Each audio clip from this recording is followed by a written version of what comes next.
नमस्कार। चुनावी समर में आप लोगों का स्वागत है। लोकतंत्र को खतरे में देख बाइडेन ने भारत सहित अन्य देशों को दिया सख्त संदेश।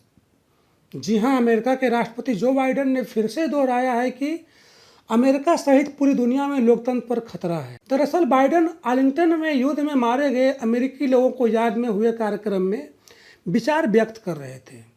आपको बता दें कि बाइडेन ने इशारों में सीएए का जिक्र किए बिना भारत सहित सभी देशों को आगाह किया कि दुनिया में लोकतंत्र खतरे में है, इसलिए सभी देशों को इस पर ध्यान देने की जरूरत है। इस दौरान अमेरिका के शहीदों को याद करते हुए बाइडेन ने कहा कि अमेरिका के लिए जो युद्ध में मारे गए हैं, उनके त्याग और बलिदान का कर्ज किसी भी रूप में नहीं चुकाया जा सकता।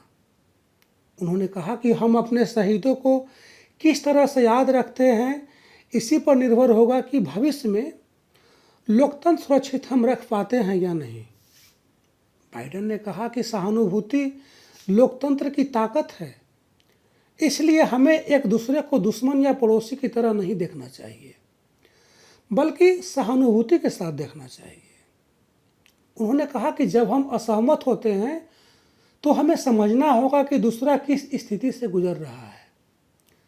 वहीं इसके बाद बाइडेन ने इशारों में मोदी सरकार को नसीहत देते हुए दुनिया में बढ़ती तानाशाही के बारे में कहा कि उदारीकरण, अवसर और न्याय मिलने की संभावना तानाशाही वाले शासन से ज़्यादा लोकतंत्र में होती है। यानी कि बाइडेन ने दुनिया के तानाशाह शासकों को यह नसीहत दी है कि तानाशाही करके वे जनता का भरोसा नहीं जीत सकते, बल्कि जनता का भरोसा जीतने के लिए उन्हें उदार होना पड़ेगा। बाइडेन ने साफ साफ कहा कि जब तक कोई भी सरकार लोकतंत्र की ताकत को नहीं समझेगी, तब तक देश में जनता को न्याय मिलना मुश्किल है। देखें तो भारत में भी कुछ ऐसी स्थिति है।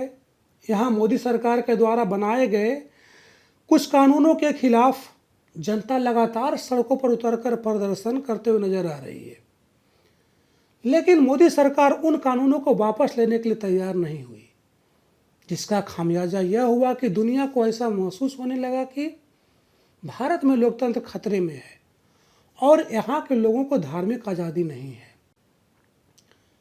वैसे जो बाइडेन ने एक बार फिर लोकतंत्र के मुद्दे पर चिंता जाहिर करके दुनिया के सभी देशों को सावधान कर दिया है कि वे जनता के साथ तानाशाही करना बंद करें, वरना आने वाले समय में अमेरिका उनके खिलाफ आक्रामक रुख कायम कर सकता है।